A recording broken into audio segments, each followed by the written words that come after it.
여러분 안녕하십니까, 영태형입니다. 손님 수련입니다.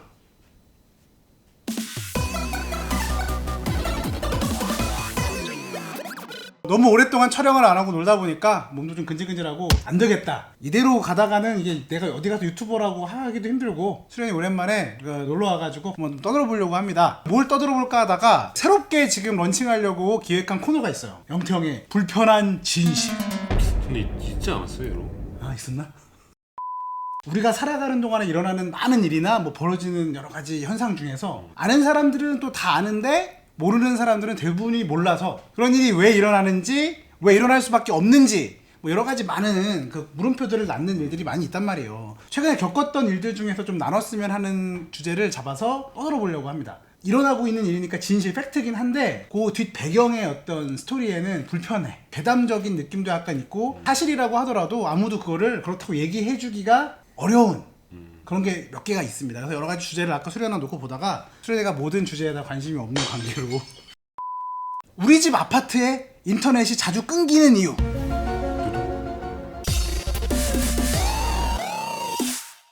혹시 인터넷 장애를 겪은 적이 있긴 있니? 이런 경험이 없는 사람이 드물걸요? 거의 없지. 그러니까 나 같은 경우에는 연 평균 그래도 최소한 두세 번 이상, 많을 때는 일주일에 한 번씩 끊긴 적이 있어서, 야 인터넷 나 딴 데로 바꿀래요 이런 적이 있었거든. 저는 2년에 한 3번 정도? 아, 그럼 있긴 있네. 있죠. 그치. 그럼 그럴 때 어떻게 해? 전화하면은 일단 알려줘요. 뭐 전원을 껐다 켜보고 루틴이 있지. 어떻게 짜증난다. 껐다 켜봐라. 그러면 얼추 돼요 또. 그러다가 이제 정말 안 되면 기사가 와요. 근데 기사 바로 오지도 않잖아. 장애 접수를 하면은 기사님 다음 배당하고 주. 못 오기도 하고 빨리 오기도 하고 그래. 기사님들이 참 재밌는 게 절대 시간이 없다는 거예요. 그래서 알았다고 해놓고 갑자기 또 딴 데 가 있으면은 집 앞에 와 있대. 지금 안 계시나요? 그럼, 아니 못 온다며 당신이. 근데 그러니까. 와 있어.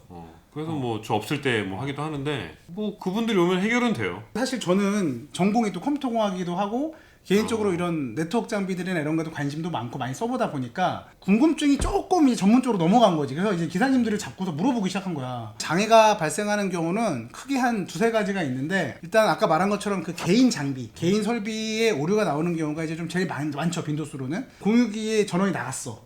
아니 뭐 인터넷 그 모뎀에 파워 케이블이 빠져 있어. 그 다음으로 일어나는 문제는 백본만, 그러니까 인터넷 서비스 자체에서 정말 에러가 나오는 경우가 있어요. 세 번째는 뭐냐면은 그 인터넷 회사에 있는 망도 정상적으로 작동하고 신호도 제대로 들어와. 우리 집에 있는 장비들도 멀쩡해. 그러면 그 사이에 뭐가 문제가 있겠어?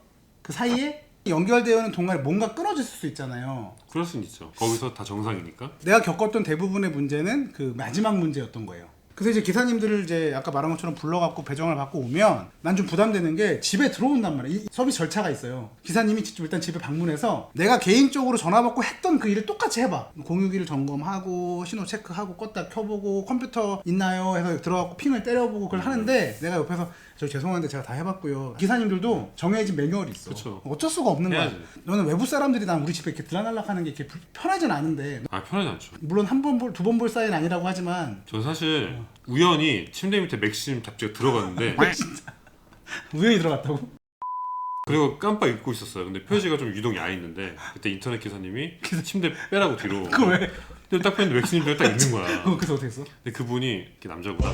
약간 그래, 그런 거 이거? 있잖아. 아유 이런 거 있잖아. 그 자연스럽네. 그러니까 그런 일들도 있고, 또 이제 애들 키우는 집은 또 항상 이제 지저분하고 또 막 늘어져 있으니까 또 왠지 예의상 좀 치워야 될 것 같고. 그러니까.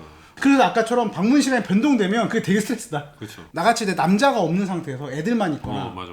그거 더 어렵단 말이에요. 그러네. 기사님들이 집 안에서는 아무런 해결을 못 보고 뭔가 나갔다 오더니 해결을 하고 쉬고 오셔서 보통 물어봤어. 저 기사님 죄송한데 저에게 가르쳐 줄 수 없겠습니까? 그랬더니 뭐 가르쳐 줄 수는 없고, 그래서 원인을 알려달라니까 원인을 알려주시. 조그만 소규모 사무실이라든지 뭐 한 동짜리 아파트 이런 거는 보통 집 안에 현관이나 집별로 이게 단자함이 있는데, 좀 다세대 이제 큰 대단지 아파트들은 공용 단자함, 공용 설비함이 어떤 특별한 구역에 이렇게 모여가지고 이제 열쇠로 잠가져서 이렇게 관리가 된대요. 모든 그 아파트로 들어오는 통신 선로라든지 모든 이제 그런 전화라든지 다 몰려서 들어오는데, 거기를 이제 열어보면은 여러분은 이렇게 가정 단자함이랑 생긴 건 비슷해요. 근데 되게 스케일이 커. 신호 자체가 단자함까지만 들어오면 연결만 하면 그냥 신호가 들어오고, 본사 쪽에서 그 장비를 열어만 주면 인터넷이 되는 거거든요. 그런데 그 단자함에 우리 게 빠져 있었다는 거야.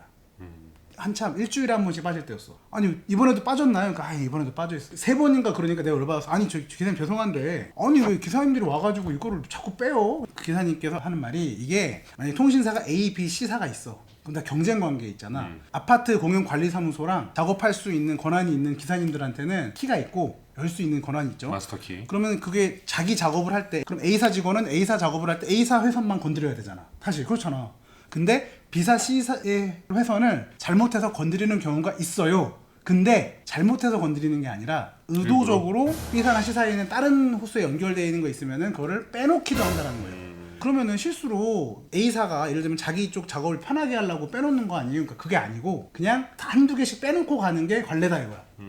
그러고 나서 내가 인터넷을 바꿨어요. 바꾼 적이 있어. 우연치 않게. 다른 아파트로 가고 거기서 이제 그쪽 혜택이 많아서 바꿨는데도 그런 현상이 일어나서 그때부터 물어본 거지. 그 기사님한테 저기 혹시 이번 장에도 단자함이 빠져 있었나요? 어떻게 하셨어요? 네, 맞아요. 계속 그렇게 발생하니까 나중에는 이제 그 다음부터 내가 AS 요청을 어떻게 하냐면 인터넷이 안 되는데 그냥 기사님 바로 할당해 주세요 한 다음에 기사님 통화를 해 바로 저희 집에 오실 필요 없고 단자함만 봐주시면 안 돼요 그러면은 이게 절차상 무조건 뭐 집에 와서 해야 되고 일단은 집에 들어올 수 없으니까 그것만 확인해 주십시오. 평가를 내가 올 별 5개 드릴게요 그러면은 해주시더라고. 그래서 지금까지 장애가 발생했던 건이 그 이후로 한 20건 이상 되는데 100%그 공용 단자함에서 회선이 빠져 있는 경우가 99%도 아니고 100%였어요. 100%. 사실 이거에 대해서 알고 있었던 적은 오래 있었는데 그분들이 그거에 대해서 뭔가 명확하게 얘기를 안 해주지. 저 입장이 좀 곤란한가 봐요. 우연치 않게 이번에 저희 사무실에도 비슷한 일이 있어가지고 기사님이 오셨는데 기사님이 영태호 아니세요? 그러는 거야. 유튜브 잘 보고 있어요 하면서 막 얘기를 하다가 그걸 확인해 봐야겠다. 나를 아시니까 죄송한데 제가 이런 얘기를 들은 적이 있다. 자기 회사에 장애 접수를 받아서 그 작업을 하다가 다른 회사에 다른 집에 연결된 선을 빼놓는 일도 있어요? 진짜 그래요? 그러니까 한 2초 고민하다가 사실 뭐 그렇습니다. 그러니까 자기도 이해가 안 간다는 거야. 그러니까 그게 그냥 품앗인가? 그러니까 그걸 빼놓으면 사실 직접적으로 이 사람한테 뭐 금전적인 혜택이나 이득은 없는데 경쟁사의 것들이 이제 빠지고 장애 접수가 많아지면 아무래도 교체를 할 수는 그러니까 이쪽은 이렇게 장애가 자주 발생해 하면서 이쪽으로 유입이 되고 그럼 자기 쪽에 할당되는 일들이 뭐 많아지거나 뭐 그럴 수 있는데 자기가 생각할 때는 과잉 충성이다. 사실 그런 경우를 많이 봤어요. 그러니까 실제로 이렇게 장애 발생 많이 하고 맨날 이제 AS 부르면은 집을 왔다 갔다 해야 되고 불편하니까 장애 발생할 때마다 인터넷 바꾸는 동생도 사실 있거든. 근데 그게 옮긴다고 해결되는 게 아니라 공단자함을 열어보면은 이게 호수가 이제 단자에 적혀 있고 여기 라인이 있어. 그럼 이게 연결된다 안 된다 딱 보이는데 그게 이제 딱 빠져 있는 경우가 있거든. 그래서 꼽으면 이제 되기도 하고. 그래서 저는 이제 기사님들하고 통화할 때는 무조건 그렇게 얘기해요. 단자함만 좀 봐주십시오. 그러니까 부탁을 하고 대신에 다녀간 걸로 해가지고 마무리한 걸로 이제 절차적으로 해드리겠습니다. 그래서 해결을 하고 있어요. 요걸 겪으면서 관행적으로 우리나라 사회 곳곳에 이렇게 뭔가 비합리적이고 좀 문제 있는 일들이 많이 벌어지고 있구나. 인터넷이라고 하는 첨단의 영역에 있는 어떤 그런 서비스인데도 불구하고 그런 일들이 벌어지고 기사님들도 알고 있어. 저하고 이제 인터뷰 해주신 기사님들은 제가 본인은 하지 않는다고 얘기를 하지만 그런 관행이 있다. 근데 이거에 대한 피해는 누가 보냐? 사실은 다 소비자들이 그렇죠. 보는 거잖아요. 아파트에서 특히 이제 큰 대단위 아파트에서 인터넷이 그냥 정기적으로 장애가 일어나고 끊길 때 이런 것 때문에 이제 끊긴다라는 거를 사실은 별로 안 궁금해하겠지만 아무도 말하지 않고 있어서 한번 할 얘기가 없어서 해봤습니다. 되게 재미없네요. 개인적으로는 이 통신업체들이 망을 처음에 설비하고 가설하고 연결할 땐 비용이 되게 많이 들어. 그 장비를 막 늘리고 새로운 뭐 도시 아파트의 선을 끌어가고 그때는 비용이 많이 들지만 그 이후로 사실은 유지보수 비용이 크게 들진 않거든요. 이동통신도 그렇고.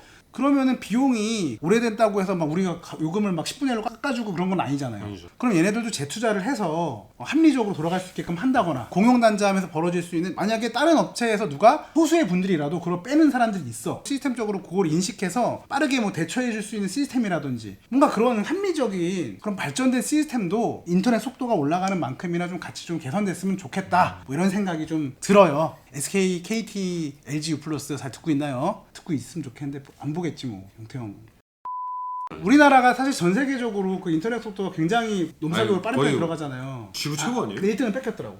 1등 뺏겼어. 왜냐면 우리나라보다 더 작고. 그게 왜냐면 그 기간 장비에 그 디펜던시한 게 있거든. 회선부터 해서 중간 망이나 이런 게 되게 다 받쳐줘야 되는데 우리나라보다 나중에 우리나라를 모델로 망을 만든 뭐 그런 나라들이 뭐 싱가포르라든지 더 빠른 나라가 있대요. 있지만 우리나라는 그래도 거의 탑 탑 네, 티어에 네. 있어요. 근데 더 속도를 올리더라 계속. 나는 가끔 이게 무슨 의미가 있나? 왜 더 빠르게 하는 걸까? 그 빨라지게 하는 대신에 비용을 좀 합리적으로 줄이고 아니면 아까 서비스의 질, 장애를 좀 줄이고 장애가 발생하더라도 쉽게 그거를 빠르게 해결할 수 있는 방법을 좀 만들고 이 서비스의 소비자에 대한 그 감성 품질을 올리는 것이 더 많은 유저를 그 붙잡아둘 수 있는 길이 아닌가. 이제 어차피 인터넷 안 쓰는 인구가 없잖아요. 포화 상태이기 때문에 이해는 해. 뺏어오는 방법밖에 없다 그러더라고. 맞아요. 신규를 유치하는 거가 거의 없기 때문에 달콤한 당근은 속도밖에 없어요. 속도나 아니면 장애를 남을 걸 발생시켜. 아니면 자전거 주거나. 아니면 뭐 현금으로 돌려주고. 그러니까. 맨날 뻔하잖아. 여러분 알잖아. 이것도 다 불편한 짓 다 알잖아요, 여러분. 그리고 해지방어팀이라는 게 너무 열심히 뛰더라고. 해지방어팀이 서비스 장애 연결하려고 그러면 되게 힘든데 아니 나 해지할래라는 게 전달되는 순간 연락이 막 오죠. 감동이야. 막. 나는 사귀는 줄 알았어. 막 뭐 해드릴 수 있는 게 없냐. 혹시 질문 하나 있는 게 뭐 이사 갈 때 똑같이 KT에서 KT를 갔거든요. 그 바보 같은 짓인가? 약정이 걸려있지 않으면 약정 걸리지 않았어. 그러면 바꾸는 게 더 무조건 이득이더라고. 왜냐면 그래. 신규 가입자, 특히 이제 이전자에게 혜택이 많이 있고요. 계속 쓰더라도 그만두려고 한다는 의지를 바꾸는 거예요. 그러면 이제 뭐 속도가 느려서 아니면 뭐 딴 데로 가입을 하려고 했더니 거기서 이런 서비스를 그냥 준대요. 그러면 고객님 잠시만요. 어떤 서비스죠? 저희도 같은 서비스를 같은 가격에 드리면 어떻게 하시겠어요? 딜을 해, 딜을. 딜을 할 걸 나도. 딜을 한다니까? 근데 이제 그게 웃긴 건 신규 가입 팀에서 해주는 일이 아니야. 그 프로세스는 해지 방어팀. 그러니까 해지를 하려고요 라고 할 때 그 해지를 못하게 하려고 하는 그분에게 권한이 세더라고요. 그리고 상담사 연결도 잘 돼. 맞아요. 저 이번에 그 케이블 TV 해지했는데 전화가 한 3번 연속으로 계속 오더라고요. 계속. 왜 해지하려고 왜? 하시냐? 불편한 게 없냐. 뭐 때문에 그러냐? 한 번만 봐주면 안 되냐. 뭐 그런 식으로 하더라고. 일단 이만큼을 주고 나중에 상품권으로 1년 지나면은 아, 맞아. 돌려주고. 근데 그때 딜했네. 그러니까 전화하니까 요금을 반으로 깎아준다 그러는 거예요. 그치. 여태까지 10년 넘게 냈던 요금을 반으로 깎아준다 갑자기. 지금부터 아, 해지한다고 뭐야. 하니까. 그럼 더 열받지 않냐? 아, 되게 열받더라고요. 더 열받지. 근데 여러분 심리를 잘 알아야 돼요. 그러니까 그럼 지금까지 내가 쓸데없이 많이 냈다는 거 아니야라는 생각이 먼저 들지 않아? 그쵸. 고마운 그래서 생각보다 요금을 반으로 깎아준다는데 하면서 기분이 나빴어. 근데 이제 결과적으로 혜택이 이제 훨씬 별로였고 해가지고 해지했는데 그러니까 이게 그냥 조용히 살면 안 되겠네. 혹시 앞으로도 뭐 인터넷이라든지 이런 거 쓰다가 보면 뭐 좀 궁금한 거 통신 서비스도 마찬가지고 그런 게 있으면은 좀 물어봐봐. 근데 불편한 진실로 시작해서 꿀팁으로 끝났어요. 꿀팁이네. 뭐야 이거? 왜냐면 너무 불편해. 방송 정체성이. 불편한 얘기만 했더니 너무 불편한 거. 아까도 그래서 중간에 막 끊기가 뭐 화장실에서 중간에 나온 느낌? 꿀팁으로 훈훈한 마무리를 또 해보았습니다. 그 제가 겪었던 일들 말고 이게 뭔가 좀 불편한 진실, 형 제가 이런 걸 알고 있으니까 제보할게요 할 만한 재밌는 이야기가 있다면은 이메일이나 댓글로 하면 좀 무섭잖아요. 이메일로 제보해 주시면은 취재를 해가지고 여러분에게 나타나도록 하겠습니다. 영태형이 인터넷 뭐 랜 공유 이런 거 전문가니까 궁금한 거 있으면 댓글로 달아주시고 이 불편한 진실이 이번 회에서 끝날 것 같아요 왠지. 너무 불편해서 이래서 불편한 진실. 불편한 걸 떠나서 별로 재미가 없던 것 같아. 유튜브 언제까지 하실 거예요? 오늘이 마지막인 것 같은데.